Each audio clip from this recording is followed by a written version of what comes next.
Cette semaine, on part à la rencontre de Jérémy Lefebvre. Jérémy a 41 ans, il est informaticien et depuis 10 ans président de l'association Hommes en jupe.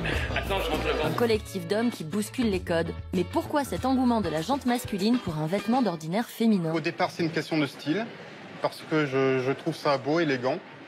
Et aussi, j'aime pas trop ce qu'on propose en magasin au niveau mode masculine. Il y a peut-être aussi un côté militant. C'est ma façon d'apporter ma pierre à l'égalité homme-femme, en quelque sorte. Si de nos jours l'homme en jupe se fait rare, dans l'Antiquité romaine, il était tout à fait normal de croiser un gladiateur en jupette. Au Moyen-Âge, les hommes aussi portaient des robes, roses, fendues à la cuisse. La haute couture, elle, n'a jamais tourné le dos à la jupe masculine. Jean-Paul Gaultier ou encore Rick Owens aiment mettre en scène ce petit bout de tissu qui se veut désormais unisexe. Je porte exclusivement des jupes qui sont faites pour les hommes. Les hommes en jupe inspirent les jeunes créateurs comme Iatus, une marque made in France qui présente ce jour-là sa toute nouvelle collection. En 2009, j'ai essayé la jupe et il y a eu un tel sentiment de liberté, de confort. J'ai abandonné le pantalon du jour au lendemain. Ça permet d'aérer un petit peu les jambes, c'est extrêmement agréable.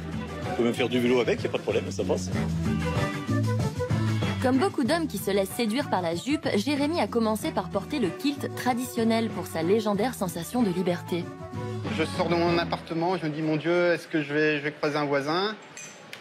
Je croise personne, je vais dans le centre de Strasbourg, toujours stressé. J'entends des rires derrière moi, je me retourne. Finalement, les gens rigolaient pour autre chose. Ma copine était plutôt enthousiaste. Après, quand il fallait m'accompagner dans la rue, par contre, c'était un peu plus difficile, avec du mal à assumer le regard des autres. Et le regard des autres, justement, il est comment envers vous? Les questions habituelles, est-ce que vous êtes un écossais, est-ce que vous avez quelque chose en dessous? Si je porte une jupe longue, est-ce que je suis prête? Alors justement, Jérémy, est-ce que vous portez quelque chose sous votre jupe? Ça dépend de la situation. Ah, ça dépend? Oui, bah, on fait ce qu'on veut, il n'y a pas de règles. Des fois, vous n'en portez pas. Ça m'arrive. Et est-ce que les femmes veulent savoir ce qu'il y a en dessous? Oui, souvent. C'est vrai? Oui. J'en joue un peu et puis je propose de regarder. Et puis voilà, si la femme est assez coquine, assez courageuse, elle regarde. Pour le moment, la jupe masculine reste assez confidentielle, mais à l'avenir. Est-ce que la jupe est l'avenir de l'homme? J'espère surtout que dans l'avenir, les hommes auront le choix.